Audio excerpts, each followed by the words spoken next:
देश और दुनिया की तमाम छोटी और बड़ी खबरों के लिए हमारे चैनल को सब्सक्राइब करना न भूलें और बेल का बटन जरूर दबाएं।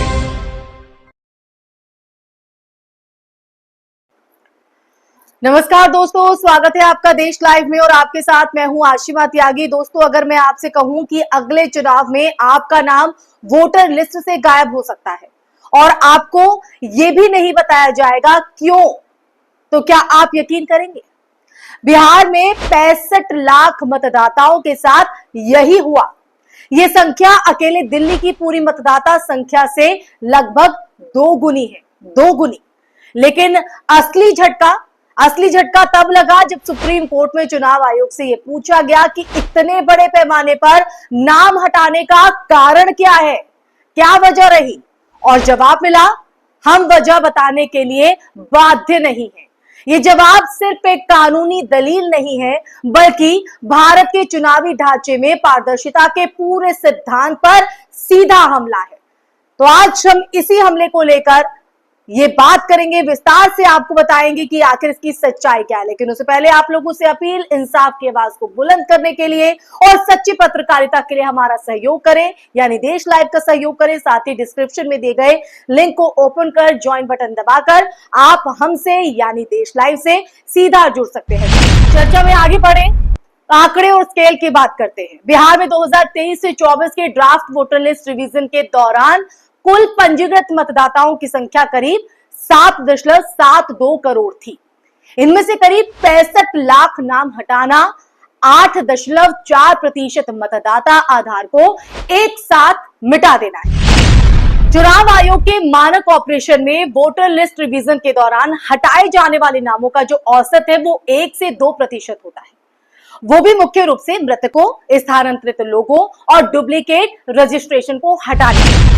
8% से ज्यादा की कटौती एक स्टैटिस्टिकल आउटलायर है जो सामान्य प्रशासनिक अपडेट नहीं हो सकता है। अब इसके कानूनी पहलू पर भी आइए दोस्तों। भारत में वोटर लिस्ट को नियंत्रित करने वाला मुख्य कानून representation of the people act 1950 और इससे जुड़े registration of electors rules 1960, rule 21 और 21A के तहत नाम हटाने के लिए नोटिस देना और संबंधित व्यक्ति को सुनवाई का मौका देना अनिवार्य है। रूल्स कहते हैं यानी किसी का नाम काटने से पहले उसे सूचित करना और आपत्ति दर्ज करने का मौका देना या फिर ये कहें कि वो समय देना जरूरी होता है।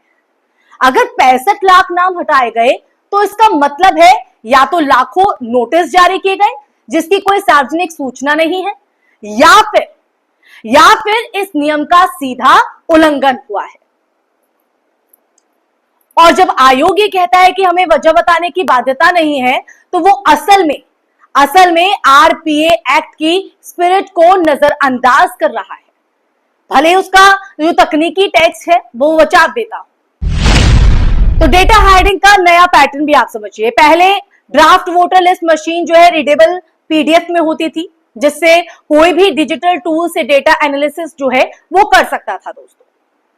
जैसे कि किन उम्र समूहों में कटौती ज्यादा हुई है, किस इलाके में अचानक नाम जो है वो कम हो गए हैं, या फिर इसके अलावा किसी खास जाति धर्म के जो मोहल्लों की बात करें तो उन मोहल्लों में असामान्य पैटर्न है। लेकिन इस बार आयोग ने पीडीएफ हटाकर स्कैन की गई इमेज डाली, जिसे मशीन से सर्च या एनालाइज करना लगभग अगर देखा जाए तो इम्पॉसिबल है या नामुमकिन। इसी पारदर्शिता का एक अहम टूल जो है वो खत्म हो गया। ये कदम प्रशासनिक सुविधा के बजाय डेटा ऑबिफिकेशन यानी कि डेटा के जानबूझकर अस्पष्ट बनाने जैसा जो है वो लगता है, कि ताकि जो क्लियरिटी है, जो पारदर्शिता है वो लोगों तक ना पहुंचे। अब इसके पॉलिटिकल एंगल पर भी आते हैं, राजनीतिक कड़ी को भी समझते हैं। जैसे ही राहुल गांधी ने इस मामले पर सवाल उठाया तो आयोग की तरफ से कोई प्रेस कॉन्फ्रेंस नहीं, बल्कि बीजेपी प्रवक्ता संबित पात्रा और केंद्रीय मंत्री किरण रिजिजू ने आगे आकर इस पर जवाब दिया। एक स्वतंत्र संवैधानिक संस्था के बचाव में रूलिंग पार्टी के नेताओं का उतरना, आप समझ रहे हैं, चुनाव आयोग का कुछ नहीं कहना, कोई सफाई नहीं, कोई प्रेस कॉन्फ्रेंस नहीं, लेकिन रूलिंग पार्टियों का उतरना संस्था की स्वायत्ता पर संदेह गहरा करता है। ये वैसा ही पैटर्न है दोस्तों जो हम हाल ही के सालों में अन्य संस्थाओं सीबीआई, ईडी, आईटी डिपार्टमेंट में भी देख चुके हैं, जहां उनके विवादास्पद फैसलों का बचाव सीधे सत्ताधारी दल के नेता करते हैं। क्यों? क्या इन संस्थाओं को, जो संवैधानिक पद पर बैठे हैं, क्या इनको नहीं पता है ये क्या कर रहे हैं? अब मीडिया के मौन पर भी आते हैं, उसकी चुप्पी पर भी आते हैं। 2002 के गुजरात दंगों के बाद हमने देखा कि इंडिया टुडे ने नरेंद्र मोदी के लिए हीरो ऑफ हार्टरेट जैसे कवर लगाए थे। बीबीसी, एनवाईटी, गार्जियन ने भी गहन रिपोर्टिंग की थी। लेकिन आज जब 65 लाख नागरिकों के वोटिंग अधिकार पर सीधा खतरा है, उस पर घात किया गया है, वहीं बड़े मीडिया हाउस जो हैं वो चुप हैं। इसके पीछे दो संभावित कारण हो सकते हैं दोस्तों, जो देश लाइव समझ पाता है।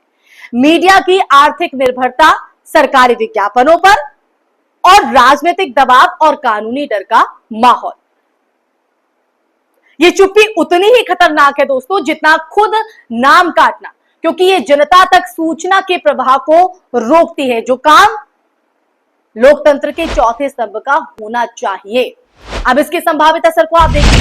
अगर सुप्रीम कोर्ट आयोग की इस नो एक्सप्लेनेशन पॉलिसी को सही ठहरा देता है तो ये एक प्रेसिडेंट बन जाएगा, यानी आने वाले चुनावों में किसी भी राज्य में, किसी भी निर्वाचन क्षेत्र से बड़े पैमाने पर नाम जो है वो हटाए जा सकते हैं और इसके बारे में कोई सफाई, कोई क्लैरिटी नहीं दी जाएगी, बिना कारण बताए, बिना नोटिस दिए। और ये हटाना राजनीतिक रूप से टारगेटेड भी होगा, हो सकता है किसी विशेष समुदाय, उम्र समूह या इलाके के खिलाफ। मैं इसलिए टारगेटेड कह रही हूं। अब ऐसे में चेतावनी है हम लोगों के लिए। ये मत सोचिए कि ये सिर्फ बिहार की समस्या है। 2018 में तेलंगाना में भी करीब 20 लाख नाम गायब कर दिए गए थे, जिससे वहां सैकड़ों बूथों पर औसतन 15 से 20% जो मतदाता हैं वोट नहीं डाल सके थे। 2019 के आम चुनावों की बात करें तो असम, महाराष्ट्र और उत्तर प्रदेश से भी ऐसे ही मामलों की जो रिपोर्ट है वो सामने आई। बिहार का मामला बस इस ट्रेंड का अगला और शायद सबसे बड़ा एपिसोड है। ऐसे में लोकतंत्र की नींव सिर्फ वोट डालने के अधिकार पर नहीं टिकी है, बल्कि इस गारंटी पर भी टिकी है दोस्तों कि ये अधिकार बिना मनमानी, कटौती के हर नागरिक को मिलेगा। अगर ये गारंटी खत्म होती है तो वी द पीपल सिर्फ एक नारा रह जाएगा। तो आप डिसाइड कीजिए कि ये सिर्फ नारा रहना चाहिए या ये हकीकत में जमीनी तस्वीर भी होनी चाहिए, जो पहले हुआ करती थी, 2014 से पहले हुआ करती थी। तो इसी के साथ इस चर्चा में मैं यही विराम लगाऊंगी। अगर आपको ये मेरी चर्चा पसंद आई हो, ये जो सच देश लाइव आपके सामने रखता आ रहा है हर एक एपिसोड में या हर एक चर्चा में, इस सच को आप किस तरह से देखते हैं दोस्तों? अपनी राय कमेंट बॉक्स में जरूर साझा कीजिएगा दोस्तों, क्योंकि आपकी राय हमारे लिए बेहद महत्वपूर्ण होती है। इसी के साथ इस वीडियो को ज्यादा से ज्यादा शेयर कीजिएगा और हमारे चैनल देश लाइव को सब्सक्राइब कीजिएगा। फिर हाजिर होंगे एक नए विषय के साथ। तब तक के लिए अपना ख्याल रखिए। जय हिंद, जय भारत, नमस्कार।